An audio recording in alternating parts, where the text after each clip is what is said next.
Welcome back. Actually, you know what? Before then, man, I was watching Chris Barber's head, and I was just thinking, I was like, man, that intro song is fire. It is That fire. fire. It is That fire. is fire. I'm built up, man. That was beautiful. At the same time, have y'all guys heard the intro on the Power and Perspective podcast on Friday night? No. Bruh. It's I deep. have. It's a hit. Bruh. Deep. That's a hit. That's a hit, right? So here's what I suggest. If you're in the chat, if you're at home, if you're watching this video, tune in Wednesday and tune in Friday night, and then comment back to us and let us know which one you like better. But the song changes each week, so you got to tune in every week to watch both shows to see the songs. No, I'm just playing. But Coach, no, I'm just fooling. But gentlemen, and everybody, welcome back to another episode of Elevator Dialogue here on the Uncle Junior Network. I go by the name of Uncle Junior, and I am just one member of today's Wolf Pack. With that being said, let me introduce everybody up here on the panel. Ladies and gentlemen, the guy up here eating his nuts, Mr. Antoine Christopher, the other artist. And he is literally eating some nuts. I don't know where they came from or what type they are, but he is literally eating nuts. He eats them every week, every Wednesday night. You can tune in and you can watch Antoine eat nuts. Right next to me, ladies and gentlemen, the only coach you will ever need, ladies and gentlemen, the non-head coach himself, Mr. Dwayne Dwyer. Right beside him, back with us with another episode, Mr. Dustin. I'm going to leave it at that. I want to say more, but he only put Dustin, so I'm going to leave it at Dustin. There you go. Right below him, ladies and gentlemen, Mr. Victor Viziant, Mr. Accountability, Mr. two-time best-selling author. He got the code up there. I'm sure he's going to see it. He's going to see it sometime the night before the show ends. Both his books right there, ladies and gentlemen. Right beside him, looking smooth, the man of many hats, Mr. Roland Walker, Mr. Poor Man's Dr. Phil. And last but not least, he is still the angry guy, Mr. Across the Table with Christopher McClellan. Gentlemen, damn right. How y'all doing tonight? Fantastic. I'm well. Amazing. Blessed, my man. I've been sucking the last 3 days, and I think just now I'm out of it. Like, I'm good now. I know my wife's probably happy right now. So, babe, I'm good. All right. So, again, welcome everybody. Thank you to everyone who is supporting and watching the show live, and to everyone who may watch on a replay. We appreciate you for being here. Good evening to the Most Elevated Chat on YouTube. We appreciate you, and feel free to engage with us during the show. Feel free to ask as many questions that you want. Maybe we'll get to them. Some of us panel members are veterans. Up here, so we have 1, 2, 3, 4, 1, 2, 5 of us veterans up here. So shout out to all the veterans. We understand and we salute you for all that you do. So special shout out to you. Lastly, check the description for any links to any of our social media platforms and YouTube channels. Also, while you're ready, go ahead and hit that like button, subscribe if you have not, and hit the notification button so you can be notified when new videos are released. Lastly, feel free to share this video with someone who you think could benefit from it. All right. So, gentlemen, we're going to jump right into the topic tonight.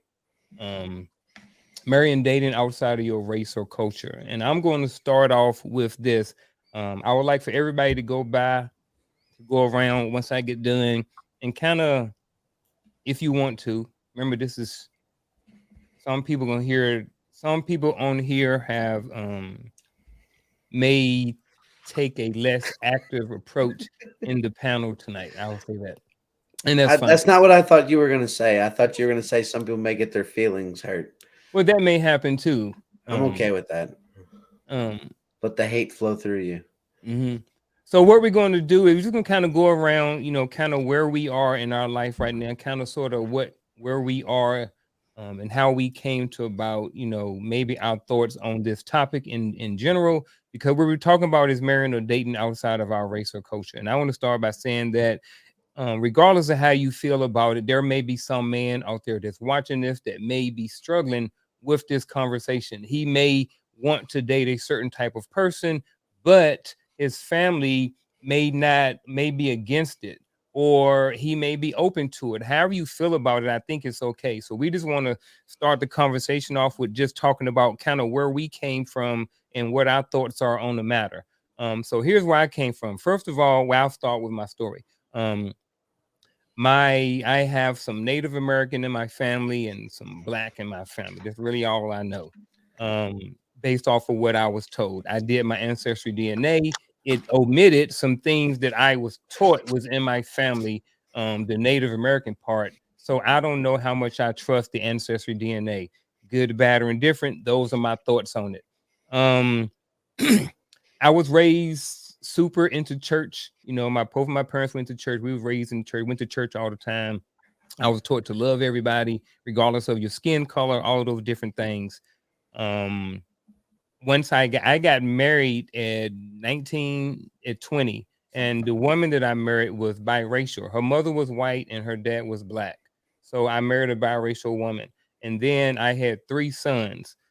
My oldest son is currently married, and he's married to a Caucasian woman. So if you look at my granddaughters look like Dustin. They don't have a lot of dark complexion in them. Are their beards as nice as mine?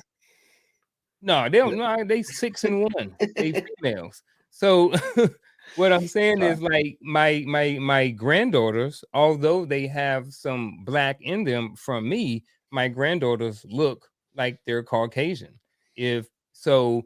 I'm really open to all of this. You know what I mean? I don't care who my sons marry.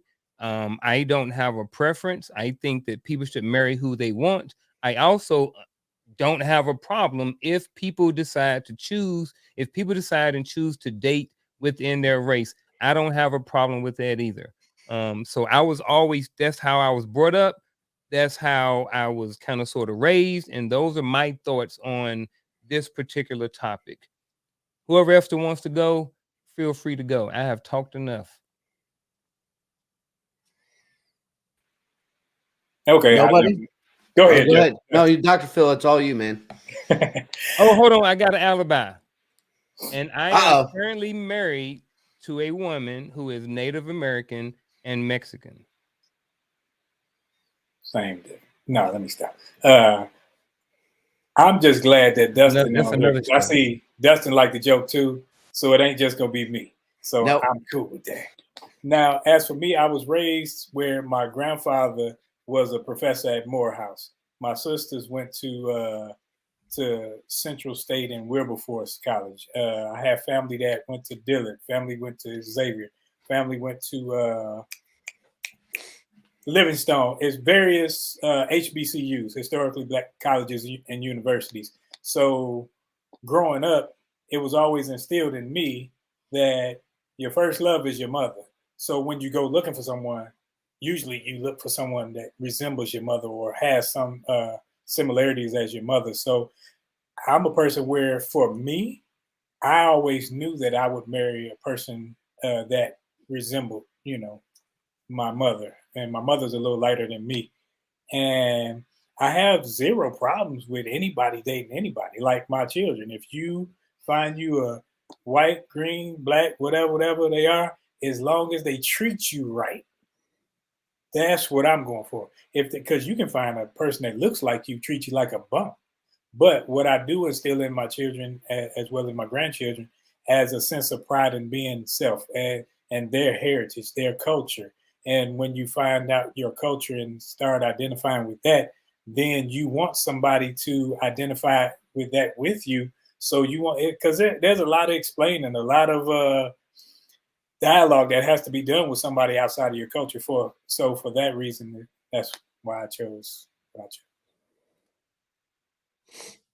So I want to jump in here real quick. I'm married to a Filipino.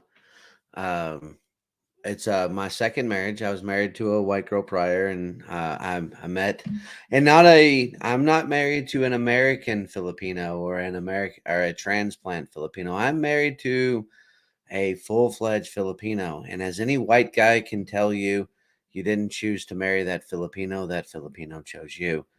No, I'm just playing. It's I grew up in Southern Indiana, the area that I am now, where there was a town of 2,400 people maybe that I grew up in. I had my elementary class was maybe like 55. There was just all white people, right? And maybe I'm the lucky one, I'm the chosen few, but like I never had like any predetermination against anybody of any type of race, any type of ethnicity. So when I end up in Saudi Arabia, where my wife and I met, and we linked up. We'll just leave it at that. I don't want to get too deep into details, but like that wasn't her race, her ethnicity. Like none of that really mattered to me. It was just like, who's this person, right? And I mean, I'm all the happier for it. We just celebrated our 4-year anniversary yesterday. We've been dating, from dating to marriage. We've been together 6 years now. It's just, I'm one of the fortunate few. I'm not ashamed to feel that way. That's really all I got on it. I am from the South. That is all. No, I'm joking. I'm joking. So yeah, no, right. So I was born in Georgia, raised in South Carolina. And I will be honest, I was one of those people when I was young, because a lot of the things that happened that were pretty unsavory, my mother actually looked me in my face and she said, "Don't you bring anyone else home to me." She literally told me that. Since then, moving on, joined the army, I kind of moved outside of that area, seen different things. So then obviously my awareness expanded. So it wasn't about skin color. That's just kind of like the big deal for me. It was never about skin color. It was always about just, connection, so forth and so on. But I gotta admit, when it comes down to it, when you look at my ex-wife, she just, she was from my neighborhood. She grew up the exact same place that I came from. So that's just kind of like, a cultural thing, not that it was intentional, like you go out there and go through some type of selection criteria. It's just kind of like those people that you connect and you bond with, so forth and so on. But again, whoever a person chooses to connect with, I think that's whatever works for them. And then they go through their own selection criteria. But I think this is all just a matter of preference. Hey, shout out to the Real Bravado Network. Hey, man, I really appreciate you sending that $10 in. This is the first $10 that's ever been on this show. Hell yeah. He deserves a t-shirt. I appreciate it, bro. Real talk. Hey, the Real Bravado Network, go over there. I'll drop the link in the I'll drop the link in the chat here in a few minutes. Hey, brother, I appreciate you stopping by. He's a YouTube content creator too, so feel free if you're watching, go over there and check out his platform as well. The Real Bravado Network. Okay. Who's next? I'll go next. Let's go, Antoine. Obviously, I really don't care about nationality. I wasn't raised with all that nationality stuff and race, and my father didn't care about that. He cared more about how they conduct themselves, how they speak, how they carry themselves, their background, how close they are with their family. Do they have a family? He was more into where they came from, like who they are as a person. He didn't really care about nationality. He just wanted to make sure that we didn't spoil his name with crap. He didn't want any of that in the house. So I was raised more like that. But he didn't care about nationality and who you brought home and all that stuff. It was more of how you conduct yourself in front of him, because he had a very strict hand in that, and you couldn't bring riffraff home. Yeah. That's all I'll say on that. See, I've never had that type of conversation, like what Coach said, where an elder in the family says, don't bring that home, because my family is full of interracial marriages. So I'm not privy to that. Like, I never had that. I guess my family is like, you love who you love. You the one that got to deal with them, not me. The lucky ones.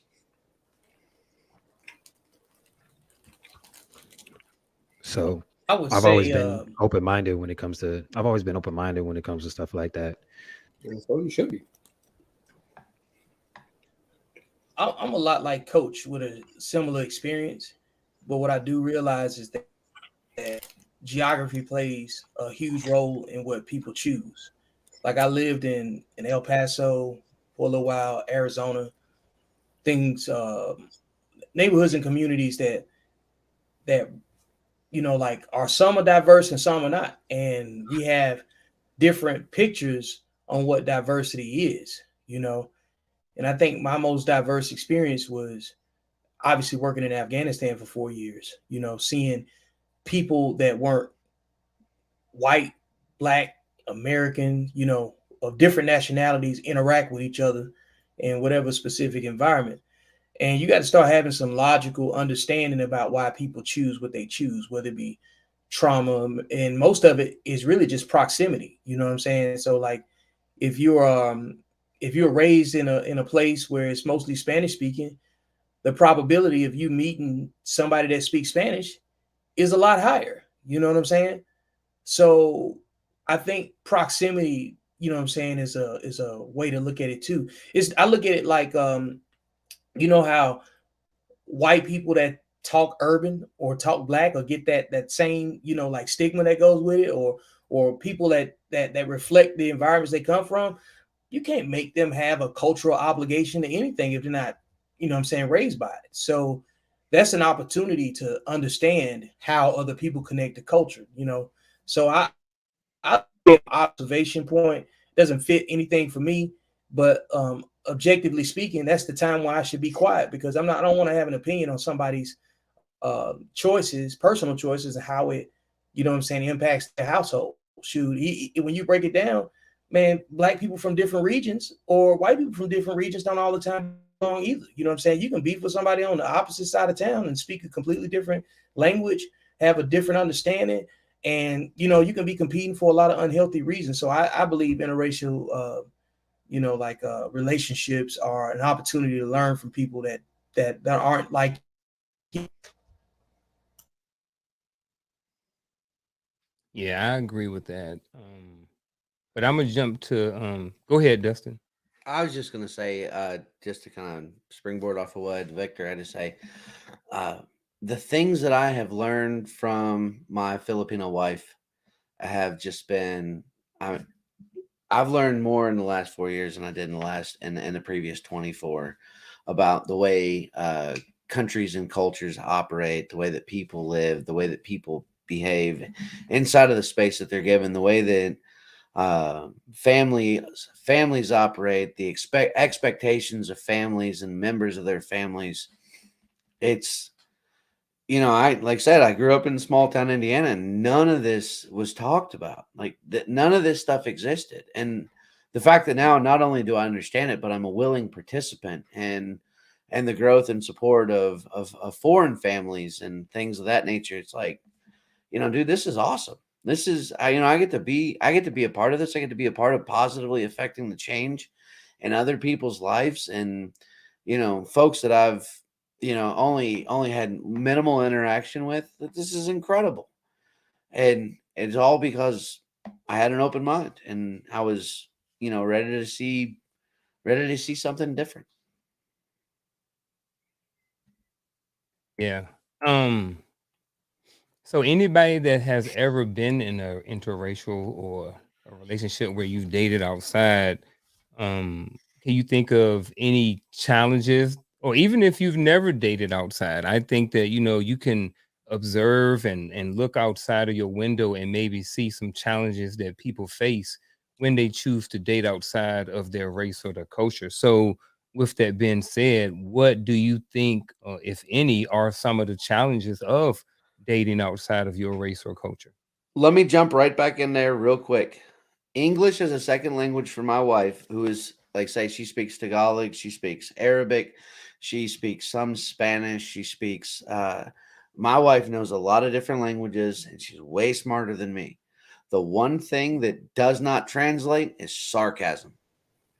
Right. So when you're in a relationship with somebody that has an English as a second language and you're an incredibly sarcastic person, prepare for you to say things that are going to offend them beyond belief. And you had no idea what you were doing or how damaging it was, the words that were about to come out of your mouth. I think people would have a problem. I think some of the main things is religion. If they're really into all that stuff and, you know, dive in, and they have certain things that they follow, certain customs, you know, because if you marry Jewish, sometimes you have to convert. Do you want to convert? Circumcision plays a part. If you're Muslim, you have to be of that faith. So it all depends. Like that could be a real big, you know, turnoff. That's you know, that has separated a lot of couples. The religion thing wasn't as such a, it is, and again, I like say Saudi Arabia, Philippines, United States, moved around a little bit. If you go scripture for scripture with the Quran and the Bible, there's not a significant difference. To you, but to the parents, they don't want to see you bring home. If you're Muslim, good luck in bringing home someone that's black.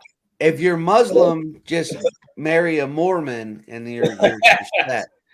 Good luck with that one. You know, religion separates a lot. But my wife was Catholic, and Catholic to Catholic. I grew up in a Catholic family. I hadn't practiced for years, but my wife actually got me back into the church and got me back to faith, and that was kind of a big thing for us moving forward. But I understand what you're saying, where religion can be a divergent, but usually that happens early on before relationships develop. You're not going to get to the marriage or children stage with a divergent religious belief before. If you care. Because personally, I wouldn't. I mean, I'm the type of guy. If your parents don't like me because I'm Catholic, Christian, I really don't care. It's not like they're gonna live forever. And I'm gonna Muslim to Catholic, you're never gonna get there if they think somebody. Yeah, have you spent time in a Muslim country before? Antoine, have you ever spent time in a Muslim country? No. I mean, I've read a lot about it, but I read a lot about it because I was intrigued about it in their culture and their religion. But yeah, it's gonna go. It's gonna go. It's not swipe Catholic, swipe. Like, yeah, with Vic, and I don't know anything about, and you know, Roland, you might be able to help me out on this too. But Vic, you know, I know you have lived in a Muslim country. You know, you've been deployed to overseas and different things like that. So you said, why would you say it don't work? And then, is there a difference between the Muslims, or is there a difference in practicing or non-practicing Muslims? You know, what do you think?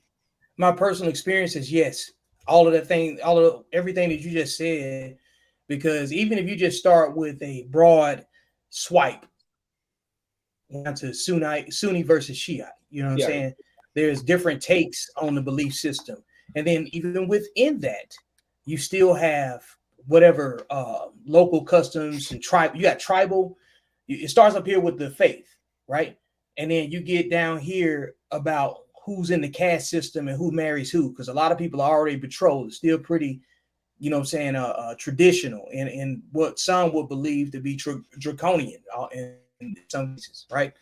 Then below that, you start getting into your economics and family history, and you know what I'm saying, and what synchronizes here and there. Because a lot of people have this ignorant belief that all Muslims are interchangeable with each other. But I've seen where Muslims from different countries don't do well in Afghanistan. They can peek them right away and say, oh, they're from Saudi Arabia, or they're from this, you know what I'm saying, from this country. Like case in point, you remember Zarqawi?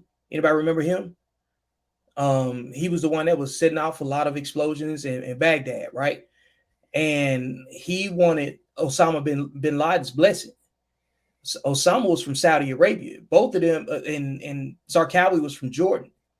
So they fought in, you know, for their belief system and their Super Bowl of terrorism in Baghdad. And then at some point, Zarqawi wanted to meet bin Laden in person to get his blessing. And Zarqawi found out that Osama believes that only pure blood Arabs are real Arabs. He calls Zarqawi a dog. So all of this work that Zarqawi was doing to win the favor of, you know what I'm saying, bin Laden wasn't in line with bin Laden's beliefs at the time, even at the most extreme level, you know what I'm saying? And the biggest disconnect was culture. Oh, even though Osama was blowing up a whole lot of stuff, he didn't openly with the tactics that Zarqawi was doing, but because he's from Jordan, that's probably the disconnect, because whatever the culture is in Jordan that permitted him to operate that he operated, it didn't match up with Osama's philosophy of, you know what I'm saying, waging attacks. So on that level, even in the worst form, it's not an interchangeable thing. It is no different than somebody being from the same state, the same city, and there's a difference between you living on this side of town and living on this side of town and not having the same culture and the same customs and courtesies. Yeah, Antoine, just real quick, hold up, pause. I got to stop the show. Hey, shout out again to the Real Bravado Network with this C note, bro. Real talk. I really appreciate that. That man he said, fellas, I can do better than that dime. I support the women strong, so I need to support the brothers strong too. I gotta run. I'm streaming in about an hour. Hey man, when I get off, I'll make sure that I'll be over there to check you out too again tonight. He got some good content. I'll go over there with again. Already dropped the link to his show. So after this, that's where I'm going. After this, go and support him over there on his platform. That's what we do. Like you already said. Everybody on here that has a platform or something like that, their description, their information at the bottom. Y'all know I'm over there on every Friday night. I'm over there on Empowering Perspectives podcast. You see Chris over there, rolling over there. Vic bought to start back up Cold Talk. You already know I'll be over there sometimes. Which Khaled already said he's invited over there too. And I think Vic's been on the Real Bravado Network, I think, as well too. Yeah, so he's been over there too. So that's one of the things that this channel and platform is about too, is working together as a community, as a wolf pack, to build each other up so we all can become stronger and grow together. You know, it ain't no crabs in a barrel over here. We ain't about that stuff. We about the wolf pack mentality and about supporting each other so we continue to grow and flourish and get our message out to everybody else who wants it or needs it or who can benefit from it. So with that being said, Dustin, the floor is back yours. Antoine, not to discount anything that you said, what I would say on the Muslim to Catholic or Muslim to Christian thing is, if for you have secular group and non-secular group, having hung out with a bunch of them in Saudi Arabia and the UAE and Oman and places like that, Qatar, Kuwait, they're secular or they're non-secular. If they're secular, it's an open conversation and they may move forward with a relationship. If it's non-secular, it's a non-starter. So if there's somebody in their family that matters, where their opinion matters, it's never going to get off the ground. I'm just talking in general. I'm not talking anecdotal or experience. I'm talking in general. Is that true across? Is that true? Is that true across every case? Maybe, maybe not. But again, no one can say everything. You don't know what I've seen in my 37, 38 years with religion is if it matters, it's never getting off the ground. If you care. If it matters. If you it's never getting off the ground. If you care. What's the difference? Antoine, what would be the difference between if my wife, my wife or my girl doesn't care about her religion the way the father and mother do, and I'm providing, it doesn't matter. You're asking me. Then it doesn't matter. Exactly. That's what I said. If you care, if she doesn't care like that, okay. Semantics. That's what I'm talking about. We're gonna split this one on semantics. Fantastic. Next person. Not semantics. I'm just generally speaking. You're the one going in. I'm just saying generally. If she cares about religion, if she cares about religion, if she cares about it, that's her. She doesn't have to. If she cares, therefore it matters. I don't care. I don't care about religion like that. I don't believe the hoopla, and all these la stories. I don't. I have my own relationship. I have my own relationship. I have my own relationship with him. But you can't come in and tell me I have to. It's it's like this, and it's like I'm gonna look at you and like go like, yeah, okay. I mean, okay. So what you're saying? So what you're saying is religion doesn't matter. No, I'm saying if you care. So if you care or don't care, if you follow it, if you show up at Sunday school, if you Antoine on Sundays and all that. Let's save the next 15 minutes of this show of you doing ridiculousness or whatever. If you care, wait. Stop. No. I didn't go there with you. Don't go there with me. Dustin, let it go. Dustin, let it go. Exactly. Let it go. Let it go. Don't be going there with that. Let it go. Let's move on. Let it go. I encourage everybody to read this book right here. Hold up, Coach. That's why religion is like Jesus. I wanted. I just want to show the book. And what was yours, Coach? I was just saying, if you want to have a good understanding of the struggles between merging religions, especially when it comes to the Muslim community, read this book. Coach, I tell you what. Hold up real quick, Dustin. So, Coach, what you're saying is based off of that book. Would it be kind of fair to say that, if you are two people who are practicing your religion, that's a good book. And if it doesn't matter or you don't really care, you're not really practicing your religion, it may not be as beneficial because you're not going to be going through your relationship doing those specific religious things anyway. I would not say it's that. I wouldn't say it's that cut and dry. It's the family ties. Okay. When it comes down to especially Muslims, like mama and daddy really gets to say so. And if for whatever reason, and again, it all depends on where they are within that scope. But if for whatever reason that that child decides, or that adult, I'm gonna call my child, that man or woman decides they want to go outside of the Muslim culture or whatever the case may be, they got to come back home to mom and daddy. And mom and daddy got to say, okay, we kind of got an issue with this. Let's talk about this. So it's different. That's why I say just read the book. We can talk about anything we want to talk about, and we can talk about, whether we're practicing. But again, the parents are always going to get a vote. Coach, I used to drive to work every day when I lived in Saudi Arabia. The compound they put me on was a Western compound. I was about 40 minutes away from the airfield that I worked at. But my trip would always take me through noon, right? And every radio station in the country would switch over to their daily reading of the Quran. And I it took me a couple of months to realize what it was. But I thought all along that they were reading Bible scripture. Because they're telling the story of Adam and Eve. They're telling the story of Moses. They're telling the story of the ark. They're telling the story. And to me, you have no other option. It's not like we got XM and all this stuff in these company vehicles. You got basic broadcast radio in these cheap vehicles that they decide that we get to drive back and forth to work. Mm-hmm. But it took the longest time for me to realize. And again, that's an indictment of myself, but I thought for sure they were reading the Bible. Never once did it occur to me that I was in Saudi Arabia. And but that's the whole thing. They're not ignorant to the fact of religion and of the step-by-step process that every other religion or every other Christian religion may cling to. There's just this one minute deviation, but you are 1000% correct in the fact that it's where do you land on that minute deviation, right? What is your opinion of that minute deviation?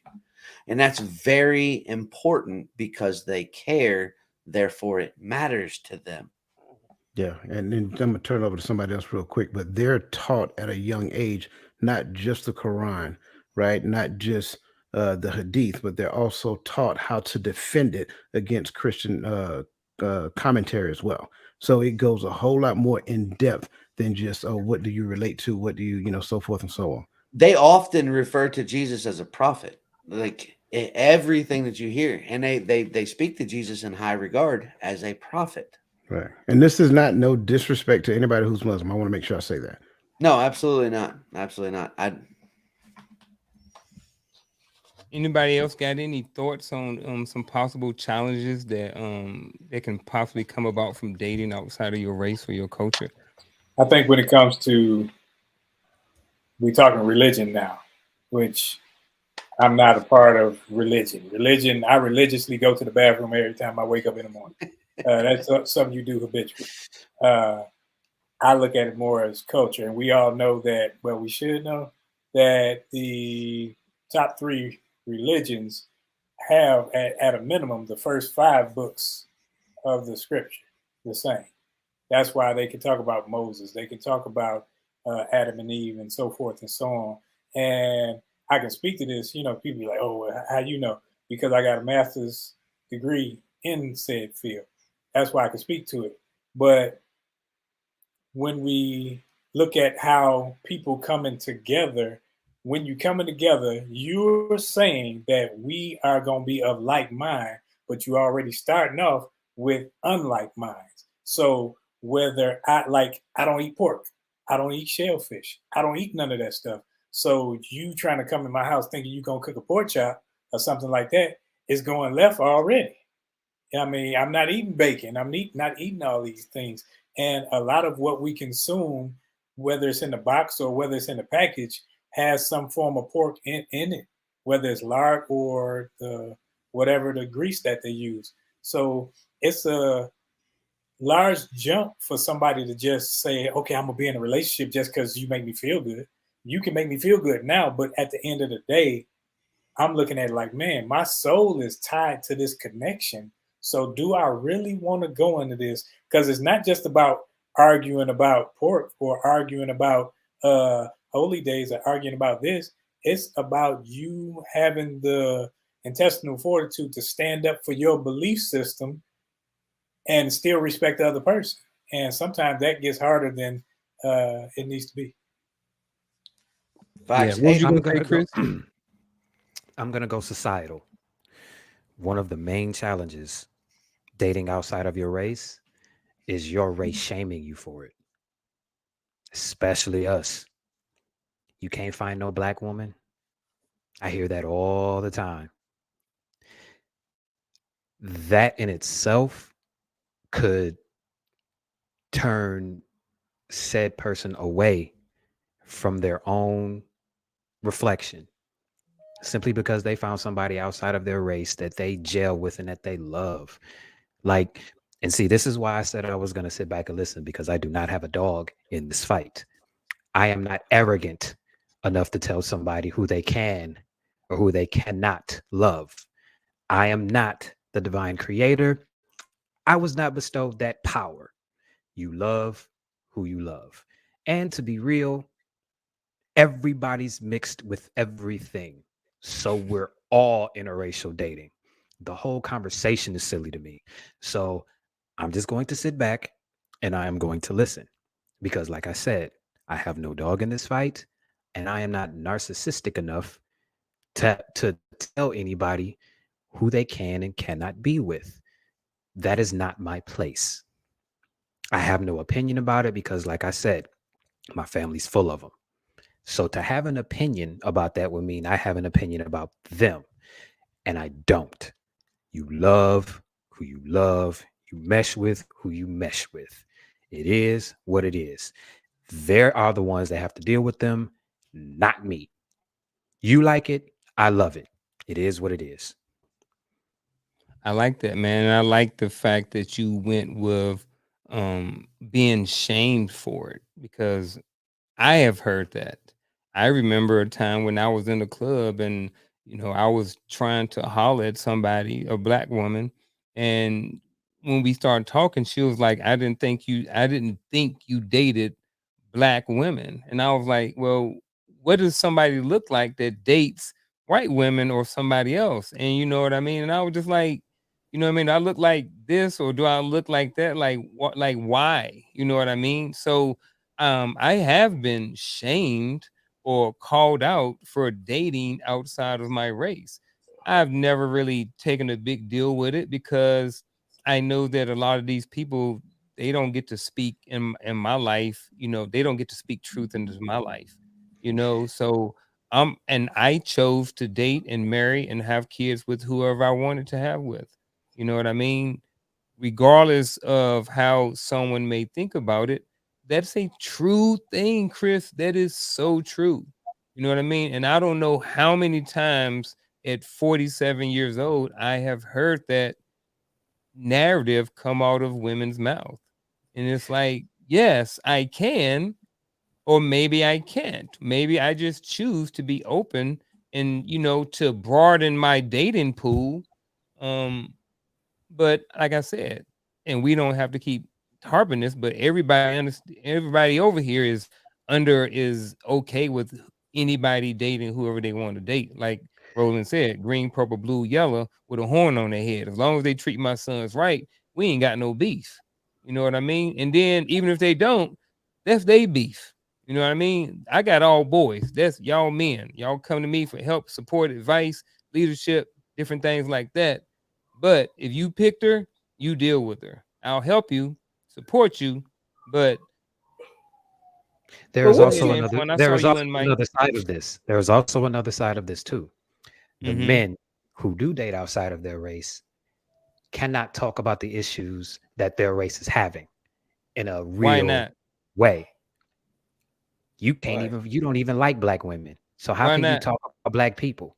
Oh, you talking about in general, what the other people say. Oh, yeah. I'm talking societal. I'm speaking in general from what I see and the conversations that I have had. There are a lot of men that look like us that marry outside of our race, but see what is wrong with what is going on in our culture. And when we speak on it, you couldn't even find a black woman to love. So your opinion don't count. That's another challenge about dating outside of your race.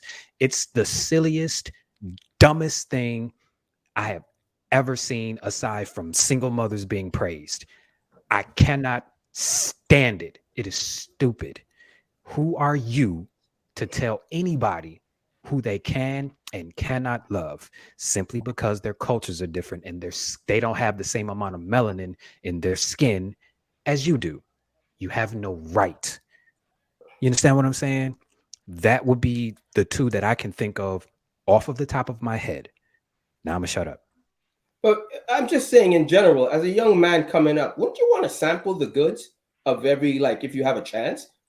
You want to see, you want to play the field. You want to have fun. You don't always want to taste vanilla ice cream. You don't always want to taste chocolate ice cream.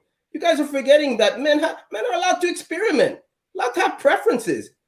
You tried an Asian, you know what? Let me try a little bit of dim sum. You have fun with it. You have fun with it. You guys are acting like you're acting like you have to commit the minute you're young. You're young. You're getting your rocks off. You can't tell a person who they have to stick with. They're not getting married. When it comes to marriage, it's another topic. It's what you prefer and who you fall in love with. You don't know and you can't predict. You're not marrying. People would say you're marrying your family. I'm saying, no, I'm marrying you. If your family choose to accept me or choose to be ignorant because of my color or my skin color, I got more rejected from the dark-skinned black women like Vic than anything else. I got rejected because I was too light-skinned. And with this hair, my colorism is different from all that shit. My father knew that. So he was like, son, don't play into their ignorance. Do what you want to do. Date who you want to date. Go about your business. Do you really care what that other person is saying about you? Have fun. Live it up. Shit, I wish I had variety growing up like you have today. I wish I had that. Man, I would have been like, whoo, I don't know where I would have ended up. But you don't know where life's going to bring you. If you're in the military, Antoine, I like to support. Right. I like to support Antoine's comment a little bit differently from a different angle. Number one, it's statistically insignificant who marries who outside of their race when it comes down to black people. And here's why. Black women only marry outside of our race at a rate of 4%. Black men only marry outside of our race at a 7% rate. Black men and women on average marry each other 85% of the time. Okay. So it's statistically insignificant. You know what I'm saying? Who marries outside of the race.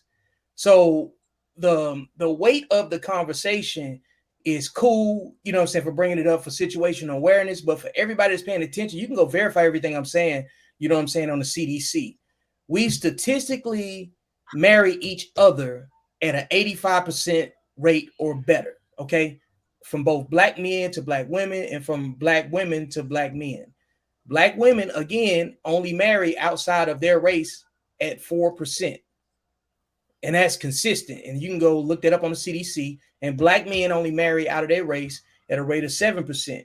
So a lot of people base interracial dating off what they see on in the media, and they generally don't understand that people marry off of proximity. So the folks that marry outside of the race, you have to look at where they located at. Because I'll tell you like this, having lived overseas for a while, you ain't gonna get no men that are, European descent that are interested in the thick chicks from Atlanta. They're just not. You know what I'm saying? They're not checking for Western women in general. You know what I'm saying? Outside of, you know what I'm saying, regular routine interactions. Sometimes, yeah, you get some situations where people, like sync up and, the right people meet the right people. But in America, it's statistically insignificant for us to care about the single-digit percentage of both men and women who marry outside of their race when it comes down to black people. Well, that's the show, folks. Psych. What you got, Roland? Let me get a mic drop. Clip that. I don't think we can make anybody's experience insignificant or ignorant or dumb or anything like that. I think we can say what our preferences are, because how I see things, to you may be ignorant, to somebody else may be smart, but when it comes down to it, we all have to, whether, not you, Siri, we have to have, whether you're white, black, or whatever, you have to have some sort of, something within you has to say, man, I appreciate who I am at the core, at the root. And now, whether or not I date outside of that, that's on somebody else. But for me, so when I'm looking at somebody, if I can't tell somebody, like Chris was saying, if you married a white woman, I can't say, well, oh, you don't care about black people. Can't say that. He just chose to marry. He still has black concerns or whatnot. Now, for me, my preference is my preference. But I don't think I would ever denigrate or degrade someone simply because of their choice. It's their choices, and what they do in their house is their business. I'd like to bring up something completely off the topic and bring a little levity to this whole conversation, because we got real heavy, and heavy is not necessarily good. Cuisine, guys. When you marry somebody from another culture, and I know every single one of you here is guilty of it. Every single one of you's got a significant other. Like, what do you want for dinner? I don't know, babe. Whatever you want to fix. Whatever sounds good to you. Until you marry somebody from your other culture, or from another culture, you don't realize how dangerous that statement actually is, and the things that you're going to come home to for dinner, right? Like, early on, I'm like, hey, what do you want for dinner? I don't know. Just anything. I'm fine. I don't even know that I'm hungry. Whatever. I'll just eat whatever's there. I come home and there's bok choy and lumpia, tilapia, all kinds of random fish, all kinds of fish with bones in it. random recipes for pork that I never imagined could have been possible. Like, how do you combine tomato paste and pork and onion in the same? I don't get this. Like, so that was the one thing that, and again, it's in the simplest terms, and it is just in the interest and levity. But like say, just be careful what it is that you say when you marry somebody from outside your culture when it comes to dinner. If you're thinking you're going to get steak or chicken or a cheeseburger or something like that, be very specific in the thing that it is that you want for dinner. And I will say that 1000%.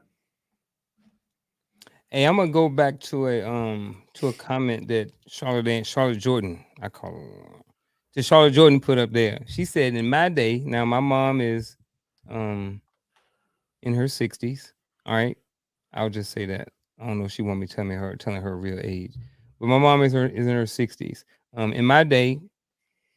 In my day, you wouldn't dare date someone outside of your race. I remember a boy in my neighborhood who was light skinned, and me being dark skinned, she didn't want us to date. She went back and said that was her mom. So the little boy's mom didn't want them to date because my mom was dark skinned and the little boy was light skinned. Go ahead, Coach. Roland. See, and I think that's another part of African American history of how, as slaves, we were treated differently because of color. So the colorism in this nation, whether you were a house Negro or a field Negro, had to do more with color. And then the whole buck breaking. See, we're going to go off into I don't think we want to go there. So that's why I'm trying to stick to the marriage thing and try to keep it light.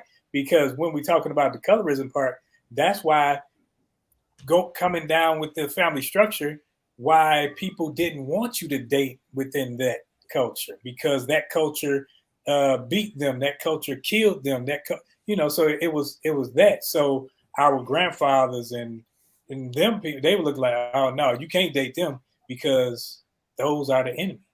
It wasn't like the boys were the same color. So like, why are you marrying your oppressor? Right. Yeah. Right. And that's but you know what? Internationally speaking, colorism is a global thing. Like Indians from India frown upon dark-skinned, true cultural Indians. You know what I'm saying? They call them the raw kafir. But that's a European thing. It's not a world. That's not European. It's Asian. No, let me finish. There's multiple countries. There's multiple countries that deal with having issues with darker skinned people. I'm saying it stems from European culture. Victor's right though. Like the Saudis don't like the dark-skinned Saudis. They sure don't. Right. The Asians don't China, like the dark-skinned Asians. Like that's a thing everywhere. Like we talked about countries that. Don't follow Europeans. They hate Europeans. Understand what I'm saying? The Muslim countries come from under Europeans. Wahhabis, Sunnis in Saudi Arabia don't give a shit what happens in Europe. Not that they no. I'm saying they don't get their culture from nobody else but themselves. So when conquering took over, that dark-skinned people across the world, the culture of dark-skinned people has always been frowned upon, no matter where you are. It's Koreans that don't care about what we do, that don't follow European models. They follow dark versus light. In general, culturally speaking, dark has always been frowned upon, and the majority of the world is darker than it is lighter. Yes, and with conquering, that's where it stems from. It doesn't just stem from, oh, you dark, I'm light.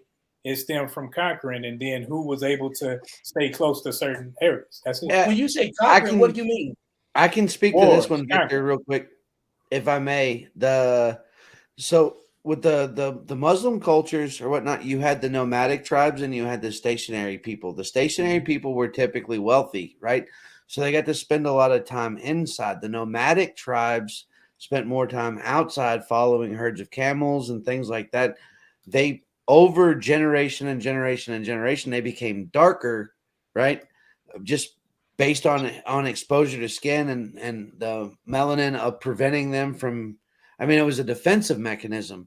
And it just came down, it had nothing to do with skin color. It had everything to do with class. I stay here, therefore I am more wealthy than you, therefore I am better than you. Therefore, because you're a traveling cattle chaser or camel chaser, I don't like you. And this is what's been pre-programmed. And that is cultural, yes. and has some influence from the Europeans, but a lot of that existed. I mean, you figure Saudi Arabia didn't exist before 1956, right? As a country, when they discovered oil there, then the Europeans were like, hey, there's oil here. Let's turn this place into a country. But prior to that, you had wealthy people and you had non-wealthy people without Western influence, and that scope and that space, it became an economic thing that was attributed to color, not a color thing that was attributed to economics. To your mother's statement, though, that's what I was talking about in the beginning about the statement that my mom kind of made with me when I was younger, because even during that time frame, and your mom and my mom probably around a couple of years different. My mom is knocking on the door of 70 right now. But you got to realize that she witnessed some of the things that police would do, and now in the neighborhood and things like real talk. We had to be home before dark, not just because it was the right thing to do, but because they were fearful of what would actually happen to us after dark. So it's like those things that kind of contributed into her making those statements. So I understand exactly what she's talking about. And, going back to the whole colorism thing within our culture, that's real. Again, I talk about that a lot. Wesley Snipes was the man. He sure was. Put a lot of dark brothers on back in the day. Hey, it is what it is. Hey, MJ said, to not date, marry somebody because of their skin color demonstrates a deep societal insecurity. Colorism may be rampant, but why can't we afford people with the dignity, of their humanity and go from there? OG Troy Nails, appreciate you stopping by, brother. I hated being light-skinned growing up. Too light for my people and too dark for white folks. Valid point right there. I can relate to that. Yeah. What do you mean, Antoine? He's right. It wasn't white people telling me I ain't black. I still relate to that. It's so true. And that's why it's like to this day, I don't know why people care about that, And if there's nothing decent in your neighborhood to marry, goddamn, you got to seek outside, right? I mean, if there's nothing around you, nothing that's fresh, nothing that's good, you got to seek outside the box, right? I mean, I just don't understand why it's like this whole passport bro thing, why that even is a thing. If they're not happy with the selection they have within the country, why not go out elsewhere to find what you want to find? To me, that's I look at the passport brothers as a joke. You guys are making a deal about, really? If it's not within the country, why do you have to make a whole big thing about it? It's not here. You're not happy with what's here. The product is not here. If the product is not here, go find it elsewhere. Besides, the product from right here, the product don't even want you anyway. So move on.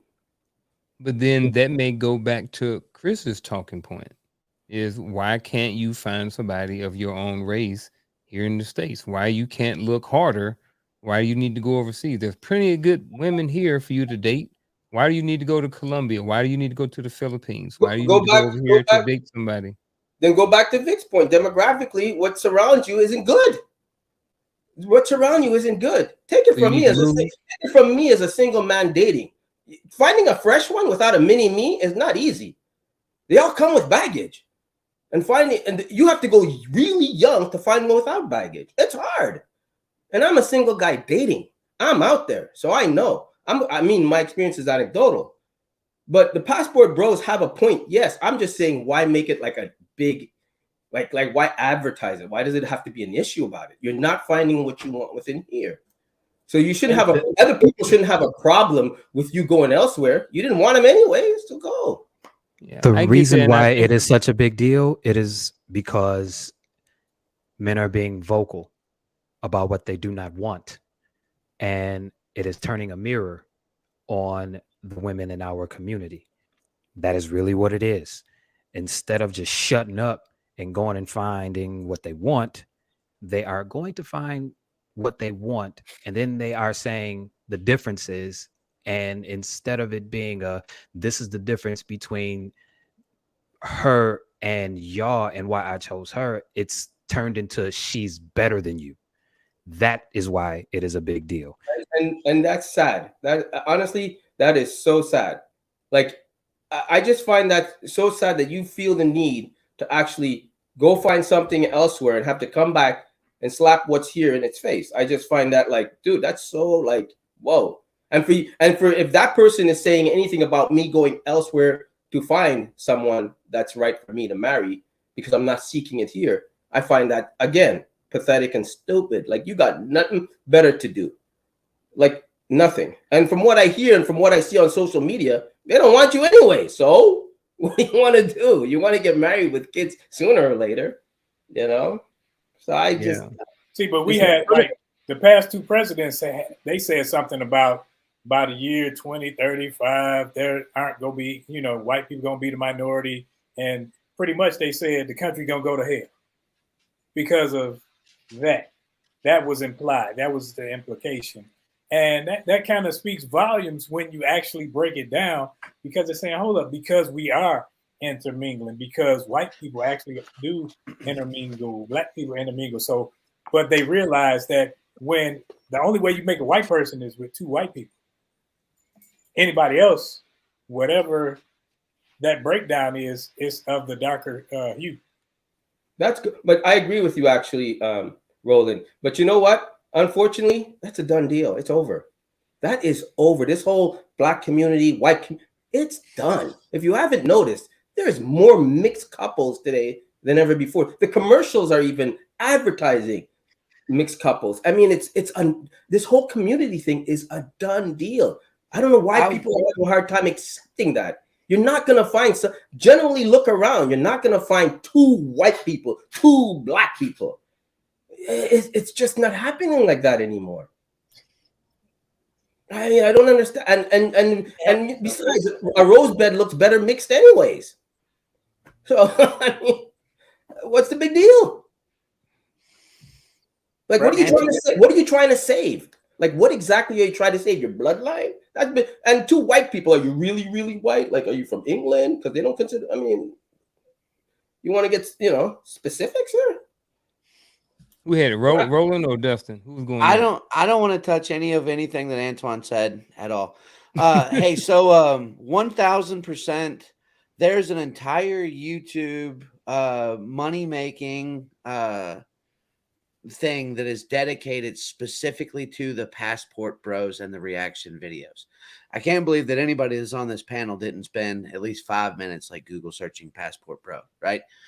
And it stems from, and again, my wife loves this stuff, so she sends it to me all the time. She is a mass consumer. It's like free drama, right?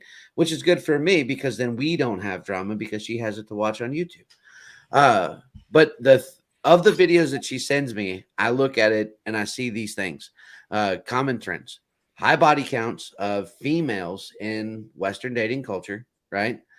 Unrealistic expectations of females in Western dating culture, right? Every guy that we want to date has to be 6'2", has to make $500,000 a year, has to have a Bugatti, has to have all these things, right? I'm a boss, babe. I'm showing my butthole on OnlyFans. I got my own money. I don't need a man, right? And then these bros are like, hey, so for $120, I can get a passport, go to the Philippines, and meet some chick that is traditional, that wants to have a family, wants to serve one man, wants to be loyal to one man, wants to cook dinner, wants to be part of that structure and everything like that. And I mean, where are you going to go? Like, again, I'm not speaking. I am speaking from personal experience, but I'm not speaking from a capacity where I'm going to crap on anybody here locally, right? Like, it just wasn't working for me here. And that was a specific relationship. That's not an indictment of an entire culture. That's just, I happened to meet somebody that fit this narrative, or this available narrative. And so be it. But again, in an entire YouTube culture dedicated to, I mean, that like literally these videos are making people millionaires, and it's the same 6 talking points over and over and over again. Hey, well, I'm gonna switch it up a little bit. I want to get into what are some, cut my fan off. What are some possible pros or some positive that can come out of dating outside of your race?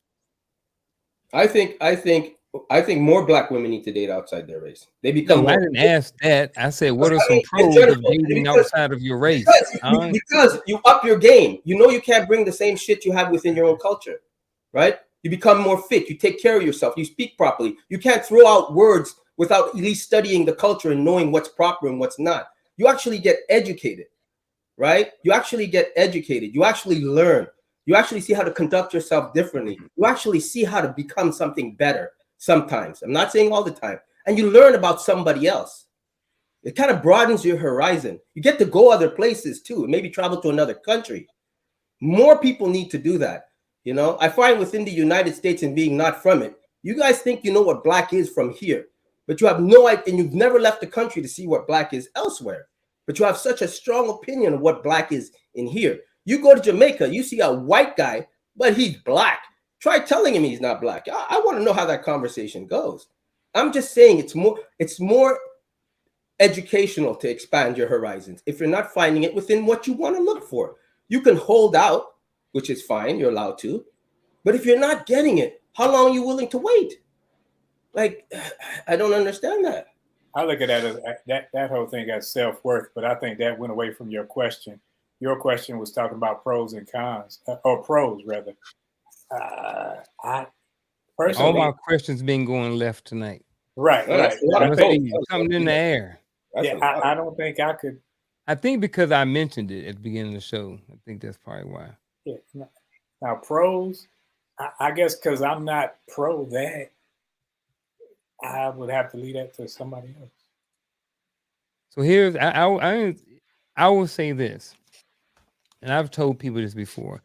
Probably the most loving, where I felt the most love in my entire life, 47 years old, was at my wedding, which was in July of last year. I have never felt that amount of love. I don't know if because I'm 47 or whatever. But like I said, I'm married outside. My wife is Navajo, Native American, and Mexican.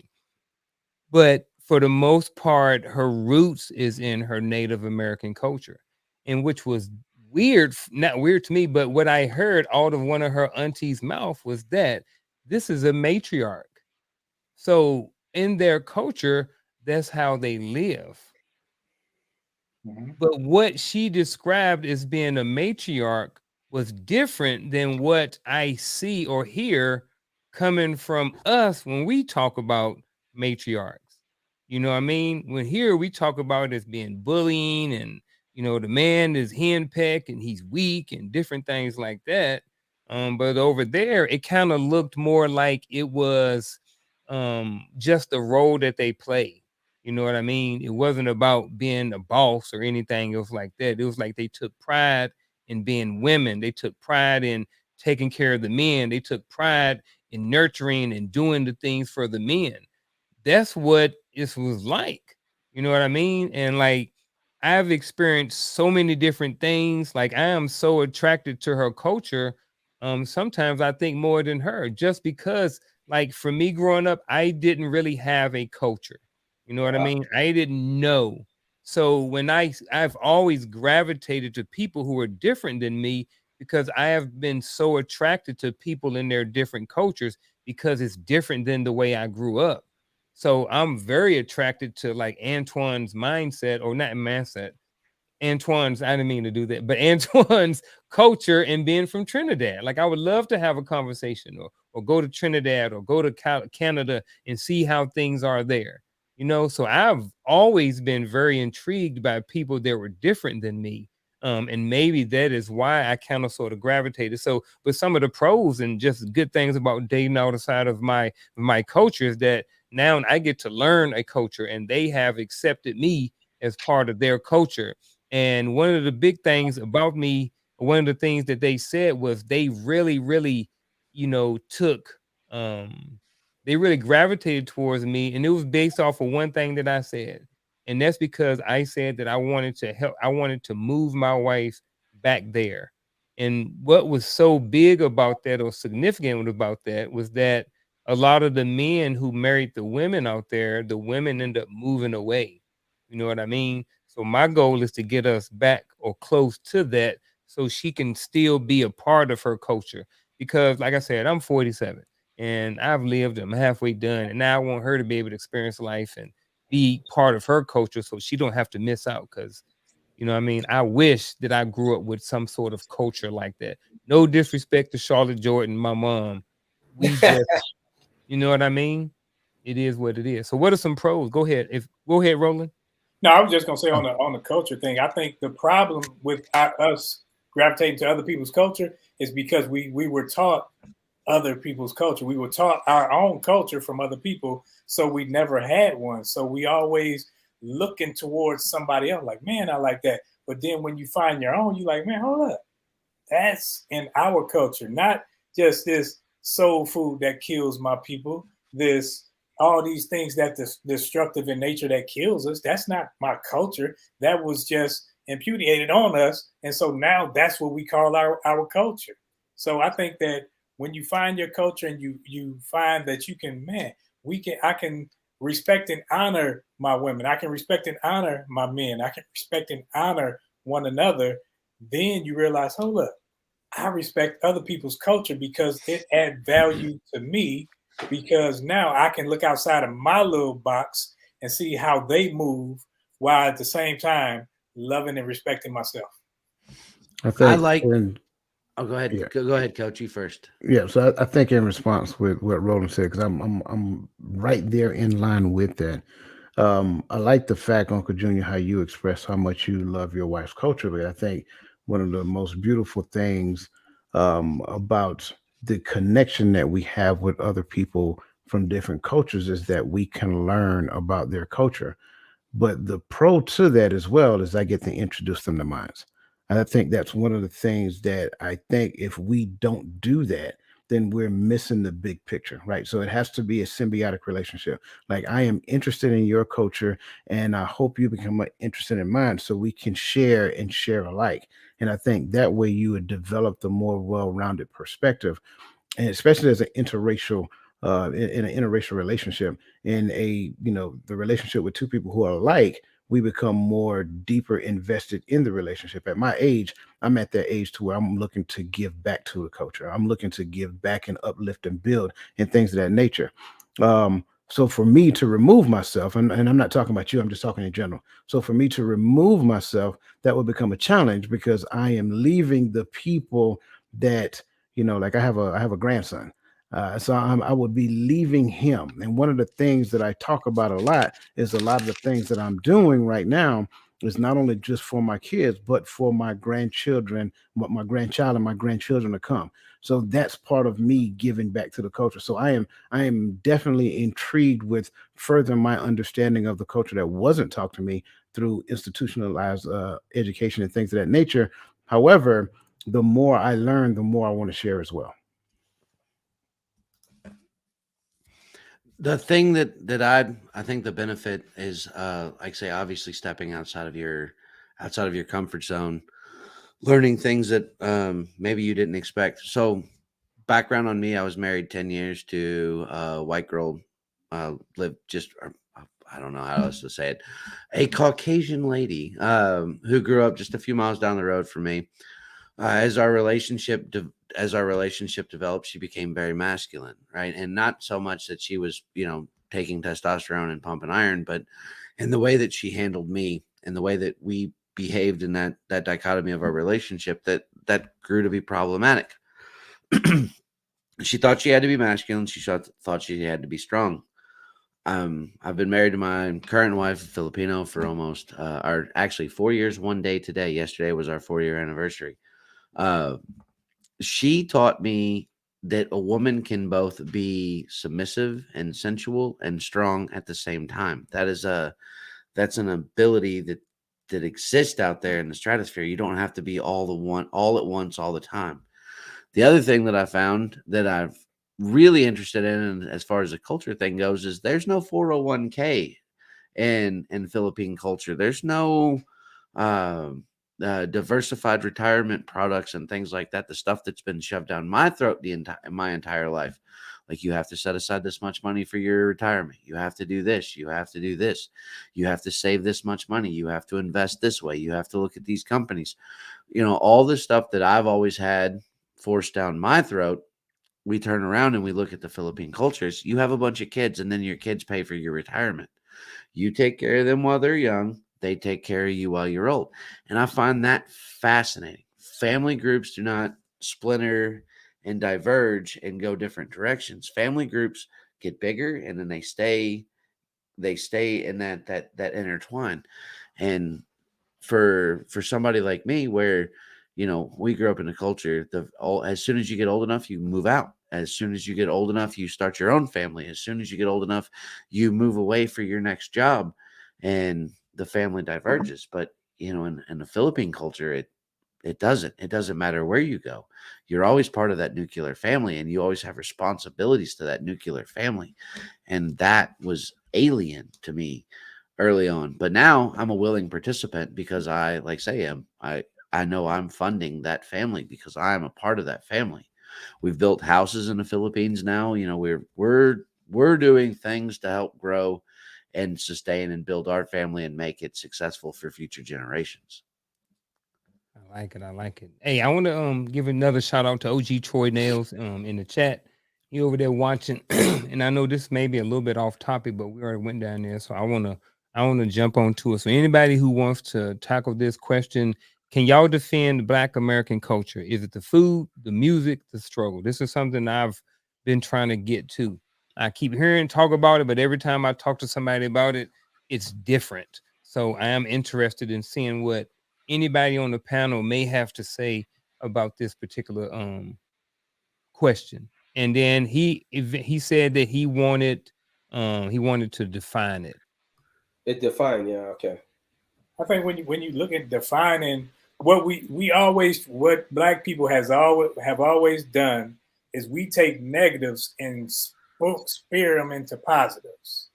We shoot them into positive and say, okay, like the food, because we were given scraps, we were given trash, we were given this, we make it a positive. Same reason why majority of Black people will eat sweet potato pie versus pumpkin pie, because the pumpkin pie was for the Caucasian people because it was in a better area and it wasn't a bunch of slave picking and whatnot. It was a northern thing. And so we always take these things and make them into positives. And what we did is we made it our culture. We always been a musical people. But we made those things our culture and who we are, instead of actually learning your culture and breaking it down before 1619, before you ended up here. What was your culture? What was your dynamic? What was the family structure like? How did you rear and respect your mother? How did you respect your family? Because we respect hood things. That's why we love 50 Cent, and anybody he go against, we looking at it like, oh, I hate Ja Rule. You don't even know Ja Rule. But since 50 got shot, oh, we gravitate towards them. That's some of us. That's not everybody. And we like those things that are dangerous, that our struggle has pushed us through, and we make it who we are instead of actually learning who you are and becoming that beautiful person that you should know you are.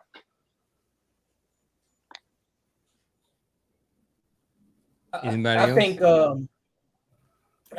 what defines Black culture is resiliency, because even if you look at the worst of the worst, they don't represent the best of the best. And you have to look at who's winning and who's losing. You can't define success without having something to reference on, you know what I'm saying, on being able to rise above it from a mental aspect of it. So I think Black culture in America, the best parts of it are mostly about resiliency. If you had one word to capture it, because we're not boxed in by what American Black culture is defined as from person to person. Hell, it's different, you know what I'm saying, no matter where you go. Like, we live in an area down here in Central Texas where everybody's here from somewhere else. And we have similar experiences based on where we were raised. And then we have completely dissimilar opinions and perspective based on where we were raised too. But the one thing that that we all can gather around is that we made a choice to pick up and move. We didn't want to let our environments define us. Those people that choose to be defined by the environment that they live in and where they want to stay, they're the ones that are subject to being, what's the word I'm looking for? Stereotyped, getting the negative stigmas that go with it. You know what I'm saying? Because I don't like anybody that's destructive to my safety. You know what I'm saying? And I think what it boils down to is when you define it, you can define a healthy aspect of it and you can define a negative aspect of it.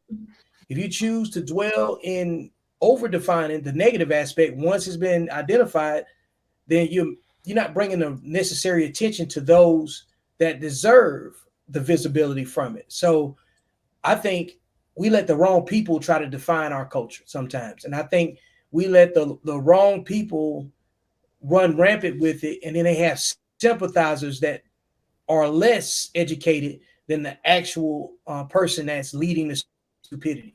So we just got to pick and choose. What do we want to do? You want to be more resilient? You want to capitalize on your resiliency? And I think the definition of what culture is relative to what people understand based on their zip code and where they grew up at.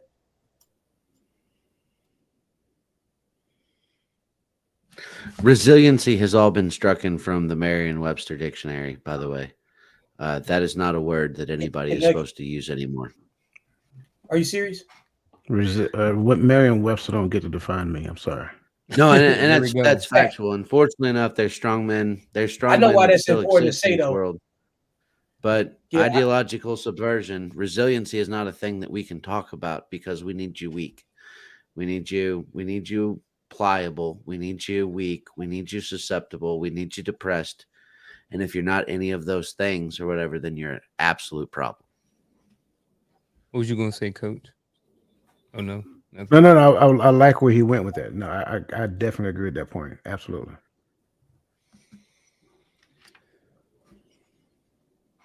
Where were we at then? Oh yeah, we have stopped on that on that talking point about the show. I thought I was gonna get more people to buy into it, but it is what it is. So OG, I do not feel qualified to comment on the question on the commenter's question. I think that's a safe thing. I think that's a safe bet. I like how you just jump in and say, "Hey, by the way, resiliency." Let me say that. You know what I'm saying? Based upon how spread out we are, me either. Hey, that folks, that right there is proof that people know how to read the room. You know what I'm saying? And they figure out what makes sense, and they just observe. And right now, Dustin's having an objective view of multiple men with different experiences that he gets to take in the information from and learn from, you know what I'm saying, different perspectives.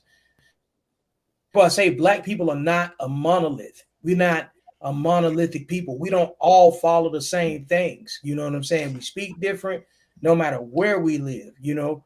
So this is why, like, when I told Antoine 2 years ago that we two different kind of black, it wasn't an insult. You know what I'm saying? You see this wide panel up here of people like us that come from different regions of the United States. So you're getting the firsthand experience on what it's like to see men that grew up in this part of America, you know what I'm saying, or this region or whatever. But we get to learn from each other. That's the most important part. That's the part about the resiliency piece that's most important. That's why when we get up here, we don't talk about negative stuff and hang on to it. We use it as a reference point, and then we graduate out of it on a positive end. That's what black culture truly is. I think that, Dustin. As far as black culture, I think that you need to travel to a country that's predominantly black and see how it is. I don't think you should read the history book of America. It's not exactly the greatest. Get out of that victimhood mentality, travel elsewhere and see what culture is. Black culture, from St. Kitts to Jamaica to Trinidad, St. Lucia. Go and see what it's about. Don't read the history book.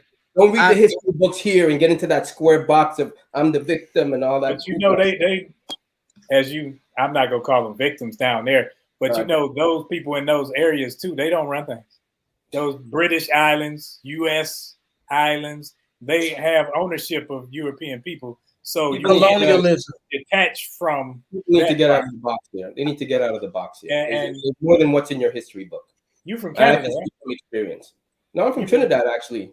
And I'm from, and I could say I'm from Baltimore because I was raised there too, and I could say I'm from Canada. I was raised there too. I think people need to travel to where it is. There. People need to travel. I definitely agree with travel. Reading the history books here. Get out of your victimhood mentality. Travel. Go live it. Go see it. Go see the real food. I don't believe in that pumpkin and whatever crap you said about. Well, it's somebody's reality, whether you like it or not. Yeah, that's within here, but that's not Black culture. That's within here. No. We talking here. We not in. Yeah. No, what I'm saying, if I'm going to define Black culture, Black culture to this gentleman here, I ain't going by what's here because I'm not going to go by. If I want to know what it's like in Indiana. He said American Black culture, so I wasn't going to define. We got a lot of corn up here. A lot of corn. I wasn't going to define. Everywhere. It's everywhere. It's abundant. I was not going to. It's on the road. That's all I'm saying. I wouldn't define it here. I will agree with Antoine. Junior, you're muted, buddy. Mentality. Go ahead, Roland. Would you like to say something? Okay. No, I said I agree with Antoine about the victimhood mentality. I think it's goofy. We need to quit being victims and start moving. But I'll just go ahead and I'll shut up after that. Well, I like that. So here's what we're going to do, ladies and gentlemen. We are going to go around the horn and we are going to finish up the show with all of our final thoughts. Okay. Let me find Antoine's. Let me click on it because he's going to start us off. And we'll go all the way around the horn. We're going to end up with Coach. So see y'all in a few. Come on, Antoine. Start us off right.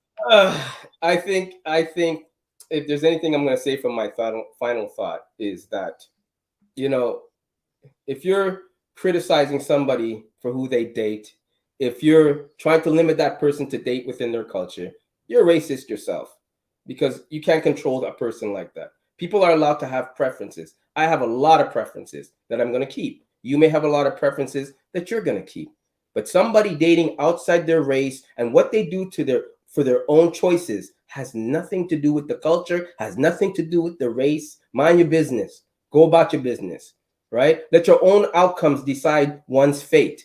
But you can't label somebody because they date a white person or they date a Filipino person or they don't want to date a Black person. They don't like it. They're allowed to. And it's okay. They just don't like you. But it's all right to date outside your race and have no opinion about it. None. You shouldn't have any opinion. It's none of your business. That person found who they want to find. They love who they want to love based on that. People always say, well, you marry the family. No, I'm marrying you. And if your family has an issue with me just because of my color, but they don't know me as a person, that's on them. My job is not to change them. And neither is your job. You're marrying the person. That's all I'm going to say on that.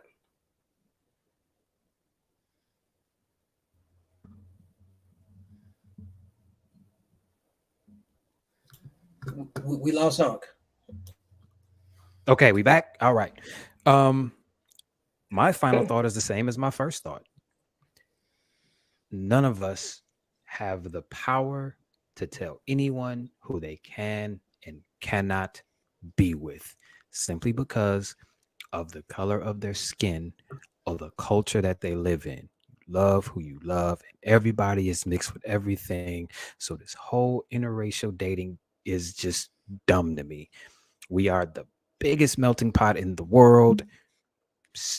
Let people love who they love. It is not your business. It is not your concern. And to keep it real, it's really arrogant of you to think that your opinion should matter about a situation that A, you didn't create, and 2, you are not in. Let people live and let live, man. That's my final thought. I think this is a broader topic because it goes into various things. But I think when whoever you choose to marry, date, or whatever, it's on you, the individual. As long as you respect other people's culture, other people's the way they were raised and grew up, and value your own, you shouldn't have a problem. Because when you value yourself, it speaks volumes. Because now you can teach the other cultures how you are and how you move, versus you just gravitating towards someone else and trying to understand them and not necessarily coming to grips with who you are. That's all I got to say. All right. So I think date and marry who you want, just don't let who you date or marry make you think you're better than other people. Okay. I think in that is a level of responsibility. It doesn't have anything to do with culture or anything. It has more to do with just being a respectful human being. As long as you don't talk down on the people from which you come from, based on who you chose to spend um, your life with, or date, or spend your time with, I think that's the main thing. It's not being disrespectful to those that support you, that dignify who you are as a person. Date and marry who you want. Just don't let who you marry and date make you think you're better than other people. That's my point. Anybody see the new Star Trek movie with Chris Pine in it? In the very first opening scene, he's fooling around with some green chick. Hello, fellow space travelers. If you think you're in America, I'd like you to zoom out and you'll realize that you're on an organic spacecraft that is spinning at about 1,000 miles an hour while orbiting the sun at about 15,000 miles an hour in a solar system that is moving 50,000 miles an hour through the galaxy, which is moving at like 500,000 miles through the universe. And all of that being said, we're down here arguing over color of pigmentation, and that seems highly absurd to me. So marry who you want, be who you want. You're all going to die anyway. Have a great day. How am I supposed to follow that? Anyway, marrying and dating outside of your race or culture. If that's something that you choose to do, then that is on you. Don't let people dictate to you what you decide to do with your life at the end of the day. If you decide to date in your race, if you decide to date outside of your race or culture, there are going to be some pros and there are going to be some cons. There are going to be some good things that you're going to grow or that you're going to benefit from dating inside of your race, and there are going to be some cons of dating outside of your race. So, like at the end of the day, there are pros and cons to both. Just be understanding that just having a marriage or dating in general is hard. So when you add extra layers to it, sometimes they may get harder. At the end of the day, can both of you two work together to come to an understanding so both of you understand where you want the relationship to be? Can you guys respect each other? And at the end of the day, if all of those things can be done, choose who you want to date and marry, and screw what else anybody else has to say. I think I got it out.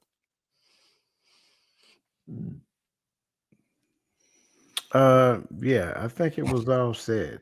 I mean, just I agree. I think it doesn't really matter who a person selects to do this thing called life with. Um, I do believe that it's important that that we make sure that we understand that it's our family values, it's our core values that actually lead us along a belief system that we actually have in our selection criteria. So as long as we're believing the same thing, as long as we respect each other's differences, as long as we're open to learning about each other's culture and respect each other's respect each other's parents upbringings, things of that nature, I think it'll all pan itself out. Enjoy the ride and learn. That's it. Hey, I agree. Hey, gentlemen, I appreciate y'all for being here tonight. You know what I mean? Everybody on the show, everybody here, all your experiences, all of your thoughts, all of your comments, everything that was said today, every single syllable, I really appreciate it.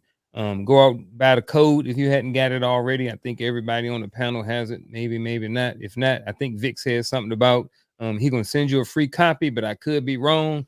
Just FYI, clip that. Vic, like what? Hey, look, for real though. Hey, everybody who's I was in the about to say, chat, Vic ain't say nothing like that. yeah.